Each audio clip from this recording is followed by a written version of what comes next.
we return for the first time to running around in the City of Glass in Mirror's Edge Catalyst. The Legion arrives in a couple of weeks. Pete and Totem take to the sky, but it belongs to no man. Pete's weddings are finally through, for now. And Humble Bundle goes indie again, coming up on episode 11 of... The Pile of Shame.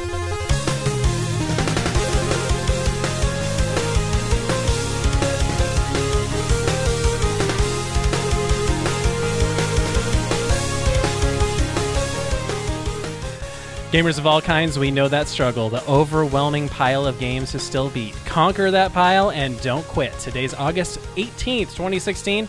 My name is Rob, and I am your host for the support group. I go by Chai Tea out there in the gamer world, and with me tonight, to help encourage you to keep up the fight against the growing pile, are my co-hosts. Going first to Totem. Welcome back, sir. Hey, how's it going, Chai Tea? Good. It's been a busy couple weeks, eh?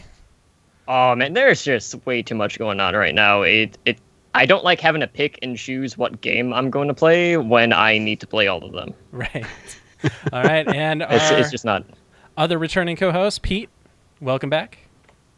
Hi, how's it going? I'm excited to be back, and all my single friends are gone now, so I'm hoping that there will be no more weddings to distract me from games. I can move on to other distractions. Well, let's figure out why the cart's not moving. Ah! Cart is not moving! Oh, what's keeping us from the pile? Let's see. A lot. Let's talk first about World of Warcraft so Pete can take a break already. Yeah. Oh, yeah, man. just go AFK for like 10 minutes. Right. It'll be good. Perfect. So, yeah, World of Warcraft Legion is going to be coming out here in the next couple of weeks on August 30th, and they are leading up with a pre-patch, whole invasion event and storylines and all sorts of stuff to get you excited. Demon Hunters are out if you've pre-ordered the game, so I know I've been playing a whole bunch. Totem, what about you? I haven't been on since Tuesdays, whatever the new stuff they added, but I already went through all the Demon Hunter stuff. Unlike the tech demo at BlizzCon, I spent more than 8 minutes leveling my Demon Hunter. Right. So there's that. I had to do it just to check out the cutscenes and all the animations and stuff for that, which was amazing. But yeah, there's a lot of spoilers in the story really early on. Yeah, the Broken Shore. The Broken Shore scenario is big. It's huge. It's like Trump huge in terms of like spoilers. It's huge. Anyways, and then there's the like you said, the Demon Hunters. I've been playing. I actually leveled mine up and got it through the starting expansion, and so it's a level 100, and pretty interesting storyline, and I'm liking it a lot. Not as good as Monk, but pretty good. I was having fun with it. I have to ask you, what's your Demon Hunter name? Koala Tea. I name all of my characters with the THI at the end. So I used to do like flavors of tea, like chai tea, green tea, ginger tea, stuff like that. But then I started to run out of those, so I started making like pun names. So I had like purity and subtlety and agility. Nice. So I couldn't really think of anything to go with the Demon Hunter. So I know my puns are always quality, so I made it that. I like that you worked that back in there. Right. Yeah, I went with the troll choice of Illigiggles. Yeah, all the illness stuff. Like I get killed. The other thing they're doing is this Dark Whispers event in the major cities, where some person gets hit by the Legion that makes them like start to lose their sanity and get corrupted to the other side, and they can start corrupting other people, but it turns them PvP enabled, so they have to do it very secretly. And if you can get through 10 stacks of it before you get killed, you're able to turn into a Dreadlord and basically lay waste to people throughout the city. And they don't even have to be PvP enabled. You can just destroy people. So I got killed by Illidank the first day repeatedly. Oh my gosh. That's kind of an interesting twist on things, I guess. For me, from a perspective of somebody who doesn't play the game, I guess. Yeah, and if that was a constant thing, if that was happening throughout the expansion, I would not be pleased. But the fact that it's just like it's like a few weeks before the expansion, and they've always had usually these things that allow people to kill people inside the cities are usually exploits or bugs. Like I remember the Great Zul'Gurub Disease Fest of 2006. Oh man. Where you could get a disease from this raid boss and put it on your pet as a hunter, then dismiss the pet and teleport back to your home city, put the pet out, and it would spread to all of the NPCs, which would then spread it to all the PCs, which would spread. So it's just like NPCs were dying. There were just tons of bodies out there. And actually some people, some like scientists have actually looked at this as a way to study epidemics and how they spread. So it was amazing. World of CDC. Right. But yeah, Legion is dropping. I think I've chosen my main, Windwalker, for this expansion. What are you going, Totem? I still don't know. Like I have my two team. options. Like, you know, I have my shaman, obviously, so either Elder or Resto, you know, I'm flexible, or my Resto Druid, which I played for 8 years, so Yeah. it's a tough choice. I grew up playing Resto Druid, so but now I've got Monk, so I don't need him anymore. Go away. Actually, I healed on my Resto Druid for a little bit during the time walking event, and that was stressful. Super stressful. So and then yesterday I actually leveled up my Death Knight from 92 to 99 in an hour due to clever use of game mechanics. So yeah, they have these potions that like will triple your XP, and then another one that doubles your XP, and you can combine them. So stack them up. Nice. Yeah, I had like probably about 45 minutes of prep time with Lady Chai, and she was helping me kind of level everything or get everything set up. So I just had to run through the zones and click on a couple things to get a massive boost of XP. And so I just popped all the potions, went through, did all that, and just boom, just leveled up. So not quite 100 yet. I'll get that done. All right, let's move on to No Man's Sky. So I can take a break now because I haven't played this. Well, yeah, this one's been eating up a lot of my time. I don't know about you, Totem. I think I put in about 8 hours over 3 play sessions, and I've only been to like maybe 3 or 4 planets at this point. Okay, well, I know for me, like, I spent like 6 hours on my starter planet, and I just, like, yesterday ventured out into another planet, so I haven't spent too much time on it. It was one of those really cold planets, so I'm having to find buildings and structures to stay warm after a while, so I can't do too much exploring because of that. Yeah, so with the cold...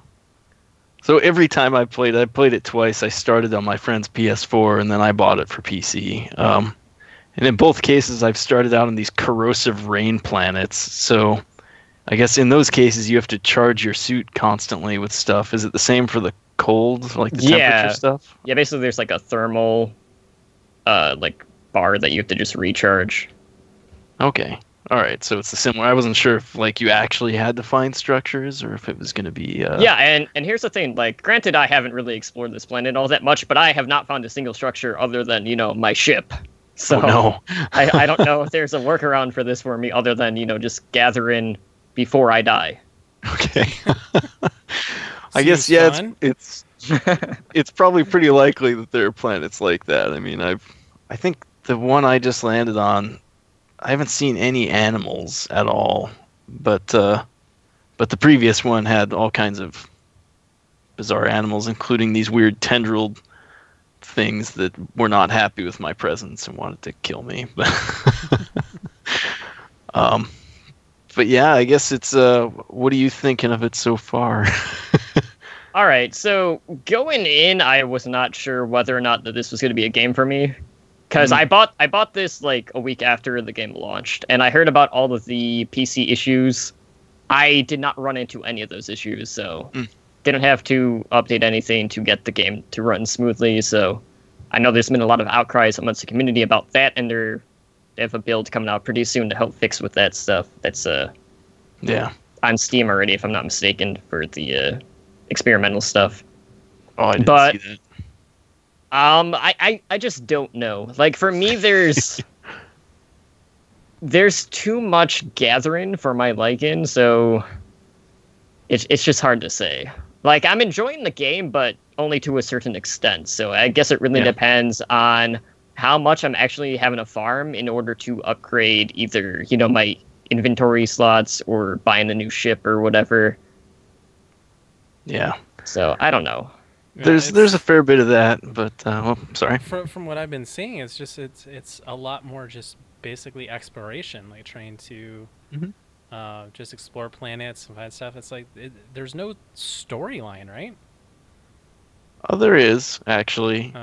You can choose to ignore it, but but there is sort of like right off the bat. There's you can either choose to like interact with or ignore this thing that's sitting next to your ship, and that starts you on a series of quests, or if you ignore it, doesn't, I guess. But I mean, I haven't seen much of the story. Like Totem, I haven't gone very far, and obviously the game wants you to get to the center of the galaxy or whatever. But yeah, at this point, yeah, I mean, it's very easy. Like, I was sitting on the first planet for probably 4 hours and went, you know what? There's like 18 quintillion planets out there. I should probably go to a different one for a bit. But yeah, I mean, there's more space out there. Yeah, well, that's kind of blows my mind. It is definitely very chill. It's not like go kill stuff. You can, but the fighting isn't fun. So I don't know why you would. But it's mostly just like, I guess it's a game for me because when I play Fallout or whatever, I just wander off and find settlements. But so that's basically what this game is. It's entirely that. But we'll see how it holds up. Once you unlock the hyperdrive and start going between systems, apparently that's a whole nother level. So I'm curious to see how that is. Yeah, like one of the main issues I ran into was the other day, since everything's like random generated, I was exploring a cave and I just got lost in it for like an hour because there were so many loops. I could not tell which way was up or down or wherever or what I had already been through. So you didn't leave. Eventually, no. I mean, I guess I could have used the mining tool, whatever the heck it's called, and use the like the pulse bomb. Oh yes. And just put chunks on the ground. Yes, but that would require a lot of minerals, so I don't know if that would have been the best course of action there. I will say this though, with that like mining tool, my Zarya play is actually helping me in No Man's Sky because I'm actually able to blow up all the robots no problem, or minerals, whatever I'm using it. You're already used to that. Oh my gosh. That's pretty cool. Speaking of Zarya, let's go ahead and move on to Overwatch. I know all three of us have played that this week. Because Pete was rocking it up. He got play of the game with Bastion. So. Who would have expected a Bastion play of the game? Right. Unheard of.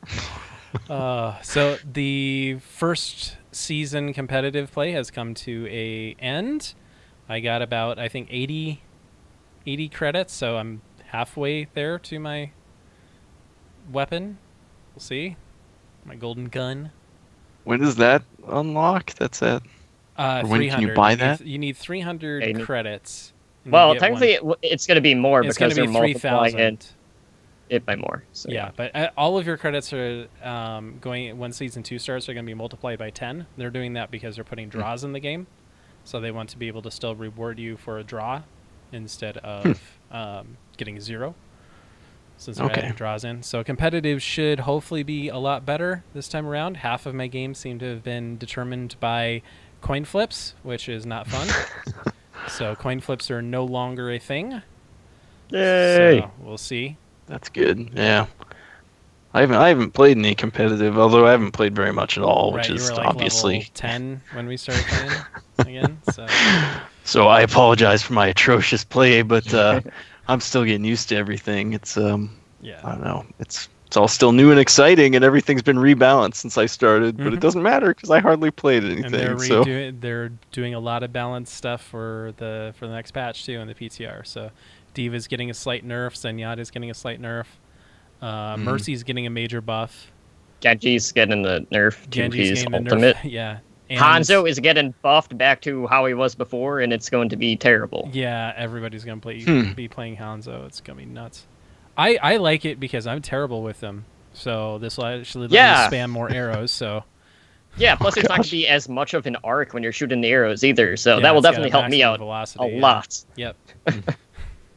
So I might actually be good with them again. Yeah, there was just so much news with Overwatch this week in between the Gamescom stuff, and we got a new map announcement. We found out Zarya is going to be entering the Nexus in Heroes of the Storm, and obviously, we heard about the Season 2 competitive changes that are coming out, so we'll see how that works out. Hopefully it won't be such a crapshoot as Season 1 was. Right. Yeah, I look forward to playing in the new map, so it looks pretty cool. It's an old castle in Germany. It's run down. So that should be fun. Good time. So Pete, what's keeping you from playing games besides all that? Well, so I finished my last wedding. My last wedding of this competitive season. This was number 4 for the year. Yes. So that was like all of last week, pretty much. I don't know, public speaking I'm not great at, so it's always terrifying to have to give a speech. And you always get put in to do that too, I think, because they expect so much of you now after seeing all the other ones. Well, yeah, he probably regrets it this time. I talked about YouTube, so that was his speech. Did you drop a plug for our show at least? Oh, I didn't. I got too nervous. Sorry. Next time. Shame. But yeah, so I finished that off, thank God, and now I can move on. But I've also been playing a game sort of like Terraria called Starbound, which is one of those cannot be completed kind of games. But for some reason, I can't stop playing it. I don't understand. So anyway, that's been what kept me from beating anything this week. That's my excuse, teacher. Sorry. Yeah, besides all the other stuff we talked about, school has been a pain. So last 2 weeks it's been watch this 8-minute tutorial on how to build a diagram in Microsoft Visio and then write a 1-page paper about what you learned. Ooh. Oh boy. It's like I had to crank that bullshit generator so hard. My arm hurts from cranking it. Have you made a flowchart for this yet? I hear Visio can do that for you. I don't know. I had to make a flowchart. I've got to make another flowchart this week. God, let me be over this class so I can get back to coding. Jeez. What is the actual class? It's basically project management, how to talk to project managers and know what they do and stuff. So it's object-oriented design and analysis using the unified markup language. Unified project something, UPL. Oh no. Yeah. Okay. I don't know, something. Oh, unified process. That's what it's called. Unified process. Oh, great. Sorry, I fall asleep anytime I start naming that class. All right, Totem, what's keeping you from playing games, man? So other than that, we have Hearthstone's new adventure that is out. That is One Night in Karazhan. So we had the prologue and the first wing come out last week, and then today the opera wing opened up. So there's still wings out right now. So Karazhan is super hot right now. Been going through that. I know. We have the Hearthstone adventure. We found out that in Warcraft in patch 7.1, we're going to get Karazhan back as a 5-man dungeon. Yeah. So I'm super excited about that. Non-expansion dungeon we've gotten since Cataclysm. Because after the drops the expansion in the last 2, so Mists of Pandaria and Warlords, no new dungeons at all. So that's cool. I'm excited. They said it's going to play more like a 5-man raid, which will be kind of cool. Yeah, I'm curious to see how they do that. The only thing I know I won't be doing, though, is Boomkin Tankin, like I was back when Karazhan was actually a thing. Yep. Because Panzerkin Tankin was hilarious but ineffective. Not having a taunt and having to root and multi-dot things. It was a good time. Threat was never an issue though, so Right. good luck pulling off of a boomkin at the time. But And now threat's no longer an issue for other reasons. All right. Well, that's a lot of stuff that kept us from playing games. Jeez. And so that's probably why I'm the only one to beat a game this time. Oh, I feel terrible about myself now. oh man, I was the only It's one just that because I didn't beat a beat two game in the last 1 time, week. so- right. Made up for it. All right, so today we're going to be talking about Mirror's Edge Catalyst. Yes. So, I don't know why I slipped into that. I was okay. gonna say, are you gonna give the entire review with that like kind of weird accent? No. So, what I learned today actually is that this is a reboot of the 2008 game Mirror's Edge.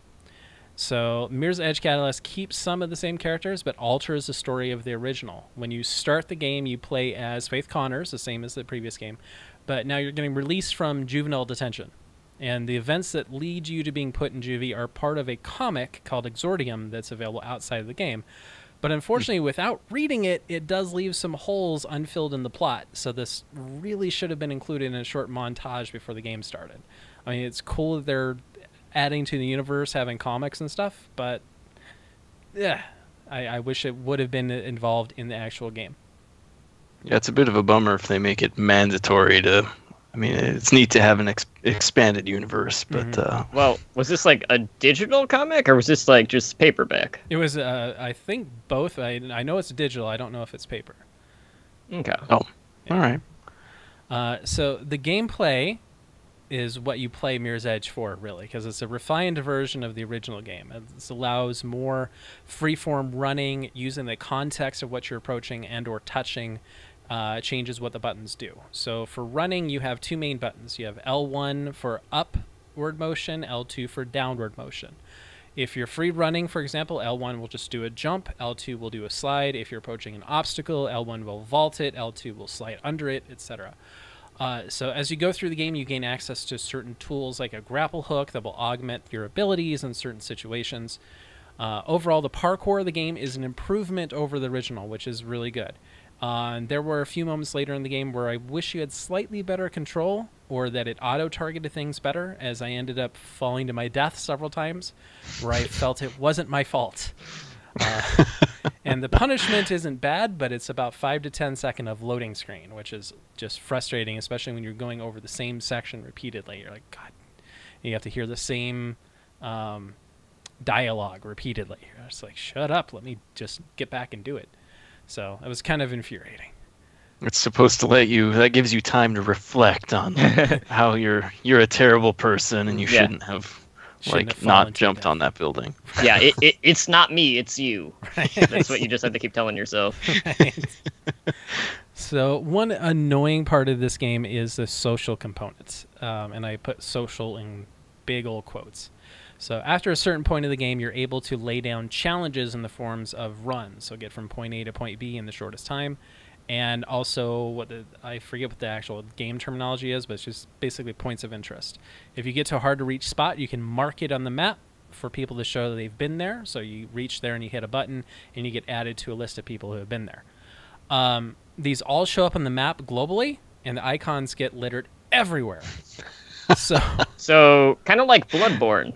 Yeah, I haven't played that game, but I'm guessing Yes. so. There's a lot of that in there too, with notes on the ground. You're right. Mm-hmm. Yeah, if you so you just get kind of spammed with stupid crap because idiots will place them anywhere. So there's just random place that you're just walking by this on the lowest point of the map, and it's like, this is hard to reach. Thunk. No, it wasn't. It was not hard. Is there a restriction for how many of those you can lay down, or can you just leave a trail of hard to reach locations? I didn't see like a trail of them from different people, so I'm guessing it gives you a cooldown or something. I don't know. But you can adjust this in the settings to be friends only, which I'd recommend you do right away. But there should be some sort of review process to make sure they're not creating a bad experience, because I was just, and unfortunately they put the icons that look fairly similar to like your goal icons. So you're running through and you're running around and you're like, oh, I reached my goal, and then you're standing there and you're like, Wait, no, that's not it. Damn it. And additionally, I'm guessing there's some sort of hacking or exploits used, as a lot of the time trials, running from A to B, have times that the number 1 slot are just absolutely ridiculous. Like, I did it as fast as I could at 42 seconds, and it's like number 1 was like 18. So it's like, I don't think that's right. So, well, I don't know. Is it like the original people sometimes had really ridiculous times because the environment? Yeah, it's potential. There were like shortcuts and stuff like that you could take that I was missing, but I don't know. It's usually was like number 1 was 19, number 2 was like 30. So yeah, that's a pretty big jump too. Yeah, it's probably BS. There are also numerous side quests that you can do that give you some XP and give you a better running combat abilities over time, but they prove to be very challenging. Like, if you're going to make it, you make it just in time. And so they're mostly just run from point A to point B perfectly without screwing up. So I think I did about 2 of them, and I had to retry them each like 5-6 times. So I just skipped them for the rest of the time and just did the story. And I unlocked almost everything by the end of the game anyway, so they are completely optional. If that's something you want to do to challenge yourself, go for it. Otherwise, feel free to skip it. So one of the hot points in the first game was the fact that you could pick up guns and shoot guards, which went against kind of the gameplay goals of the game. Like, it's supposed to be this running around parkour thing, not a shooter. So they've completely removed this altogether, and you will never shoot a gun in this game. It actually, it's like one of the little tooltips comes up and says all of the guns in this universe are smart linked. So if you pick up a game, you couldn't shoot it you couldn't shoot it if you wanted to. So combat's done by either using a heavy attack with the Y button or a light attack with the X button. And combining these with free movement, like running on the wall and jumping off and attacking somebody, will add a lot of momentum and will greatly increase your attack power. You'll come up against a number of different opponents that have different weaknesses and different abilities. Some of them have guns, some of them batons. One of them is a martial artist, and so you have to. Some of them you can light attack. Others ones will just block your light attack every time and counter attack. So you have to kind of know what you're going against and alter your attacks that way to beat it. So the combat is not terribly engaging. So often you'll just want to simply avoid it and run past it, but there are some points in the game where you can't advance unless you knock out all the guards. So, which I think is BS. That's not a good way to do it in this type of game. It's similar to like Deus Ex, where you had to kill a boss in a boss battle, because even though you could go the rest of the game without killing anybody. So free running will build a focus shield, which will protect you from getting shot. So if you're free running and not stopping, then your focus shield builds up. Anyone shoots you or you take damage from a fall or something like that, it will negate it. And that's pretty cool, but mostly useless in combat situations, because most of the time if you're required to be in combat, you don't have much of a chance to be running around. You're just going to be attacking. So, and there's not a lot of combat in the open world when you're running around, especially in the earlier parts of the game. So it's not like you're running around and get attacked by a swarm of dudes that you can just free run past. It's just they're not even there. So let's see the story. I'm kind of curious. Sorry, you mentioned experience. How does? Yes. I didn't realize there was XP in this. Yeah, does that unlock combat abilities? Yeah, or? Combat abilities, free running abilities, and gear. Gear. Yeah, so gear like grapple hook and stuff like that, and gear abilities. Okay. But a lot of them are. A lot of those are held behind quests in the game. So after you progress so much in the storyline, then you get access to the grapple hook. But you can gain some extra abilities with each item by using XP. So as you level up, you unlock a progression point that you can use in one of the 3 categories. Okay. So the story, not anything to write home about. It contains some tropes that make you roll your eyes. You're like, okay, this again, great. But the voice acting and animation is really good. So it's like watching a movie when it gets to the cutscenes. They're clearly setting up a sequel with it as well. So I look forward to coming back to the City of Glass and learning more about the Connors. So, and for a reboot, I'm saying they did pretty well. There are some major improvements over the first game and some minor detractors. I'm looking at you, the crappy social crap. Get it out of here. But overall, the game is well worth playing, and I give it 4 out of 5 parkour stunts. Nice. Yep. Well, Parkour. parkour. I didn't realize her last name was Connors, so Yep. I've learned at least one thing out of this review. Yeah, I had no idea that this was even a reboot to begin with. So Yeah, I didn't either until today, because like it had been so long since I played the first game. But I don't want to give too much of the plot away, but your sister Kate was in the first game as a police officer that the whole story revolved around.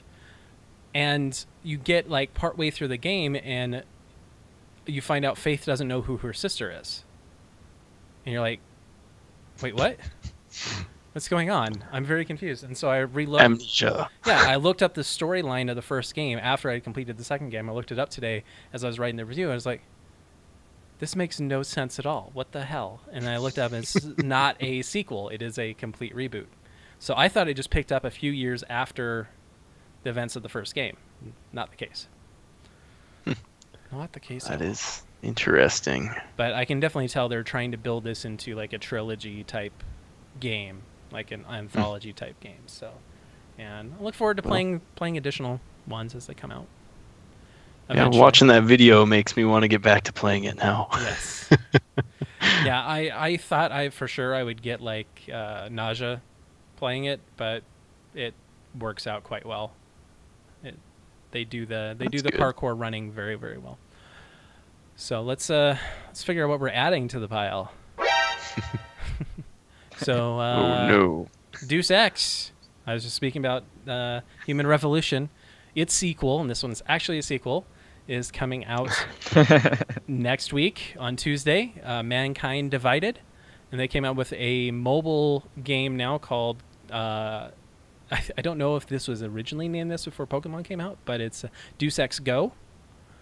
I don't know if that was intended. I think Square Enix has a bunch of stuff that way, right? They've got Hitman Go. Yeah, that's true. So I think it's Pokemon just ripped them off. yeah, blame Pokemon. Jeez, get some Jeez, originality, Niantic, guys. What the heck?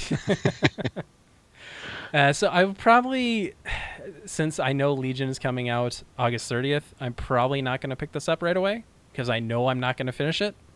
So I'm probably going to wait for the winter sale and pick it up then, or as our friend Pat on our Discord channel mentioned, probably wait until they have all of the DLC and get the like Game of the Year edition and pick it up then. Yeah. We'll see if the reviews are really, really good for it. I'll probably pick it up as soon as it goes on sale. So let's see. Any other games coming out that people are interested in? Not really in the next month that I can think of, for once. Right. All right. Well, what? Yeah, Go ahead, Totem. I was gonna say it's not like anything I haven't brought up already because I know Inside comes out, I believe, next week. Yeah. Yeah, that's right. You had 2 games you had to try to beat before the 30th. Probably not going to happen. Yeah, and the King of Fighters sequel comes out as well. So. Oh yeah. All right. Well, what have you added to the pile, Pete? Well, surprisingly, only 2 things this week, and I already mentioned both. No Man's Sky and Starbound were the new ones. So you mentioned that your sheet doesn't go out to enough decimal points to now track, in addition to 2 games. Well, it turns out I think I screwed up my math because it did actually adjust very, very 0.01? slightly. Yeah, so at 2 decimal points, I can start to get some sense of you added 2 games. But just barely. So I'm still just under 89.5%. I'm 89.42% this week. That's my shameful level. Oh, man. All right, Totem, what'd you buy? All right. Well, obviously, No Man's Sky came out, so I bought that, and I also rebought Star Fox for Super Nintendo. And the reason I had to rebuy it was because the cartridge I got just was not loading at all. It loaded fine the first time, but then after that first play, it just stopped working altogether. So I picked up another cartridge that thankfully works. So probably do my complete playthrough for that for the next show. Fun. Nice. Have you beat that previously? I have not. Whoa. Okay. Well, here's the thing. Like, when I was growing up for Super Nintendo, I played a lot of, like, the platformers, not so much Star Fox. Mm-hmm. I picked it more up when it was on, N64. So that was my introduction for Star Fox. So I've only, barely scratched the surface for the Super Nintendo version. Okay, fair enough. Nice. Look forward to hearing about it. And so for my list, I'm actually going the right way for once. I didn't buy any games, and I completed the game. So you're heading in the right direction. Just keep right. up that trend for the rest of your life. Let's see, I'm down to, so I have 18%. Math is hard. 81.93% shame now. So I went the right way. Oh, yeah, you're lower than me. I'll have to keep that Not up. saying much. No, not saying much at all. Well, let's make it even worse for you now by piling on the pile. Preparing to dispense product.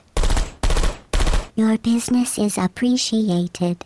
So the PS Plus and the Xbox One sales are still going on, or the free games are still going on for this month. You can listen to the last episode to get a listing of that, or check out games with gold and PS Plus for more information. But the humble indie bundle, the indie bundle is back out. As the indie bundle 17 is now out there. So you can visit humblebundle.com for that. So great games such as Lethal League, The Beginner's Guide, and Galaxy are available for any price you want. If you donate more than the average, which was at the time I took the screenshot, $5.77, you also will get Lovers in a Dangerous Spacetime, Octodad Deadliest Catch, and Super Time Force Ultra. And if you donate, all fine games. Right. If you donate more than $10, you will get Nuclear Throne. Whatever that is. That looks like some weird art. And they always tend to add more games as time goes on. So. Yeah. I have Nuclear Throne. I haven't played it yet. It's a roguelike twin stick shooter looking kind of thing. Okay. So you gonna pick this one up? I'm trying to think what I don't already own. Yeah, see, I don't Lethal know League. any of these games. Maybe I own Super Time Force Ultra. Maybe. If, But I don't own I the think rest I've got that on Xbox. Oh, wait, maybe? Lethal Oh, no, League, I isn't might be that the thinking one that we something played else. the multiplayer on with Chris? Oh. And the You're right. Yeah, the multiplayer code is absolutely terrible. Yeah, it was not good. Yeah, it was not a good time. So I think co-op would be fun. I mean, kind of a cool little brawler game. All right, well, what's Local, yeah, local multiplayer would be fine. So what's up next for you, Totem? What are you gonna be playing? All right, so, obviously I bought Doom during the Steam sales, so that's next for me as soon as I finish Stick of Truth, which I will have reviewed on the next show. I also picked up... Nice. Still in the shrink wrap. Oh, no. I also picked up all of the Hexen games over on Steam, so... We just have to mention it and you buy it. Okay. This is dangerous, man. Well, I mean, Nice. I already had, the original. I just didn't have, the sequels and stuff. So Right. I went back and bought those. So Excellent. I'm going to get my fix in on those. You're going to turn people into chickens. Oh, my gosh. You're like traveling back in time with your game purchases. Right. You're I like, bought Star Fox I mean, and I do Hexen. buy a lot of retro stuff, so... I'm living in the 90s. It's a good year to do it. There's a lot of 90s throwback going on right now. There is, and it's a lot cheaper than me buying all these new games. This is true. well, Point. All right, so Pete, what are you going to be playing?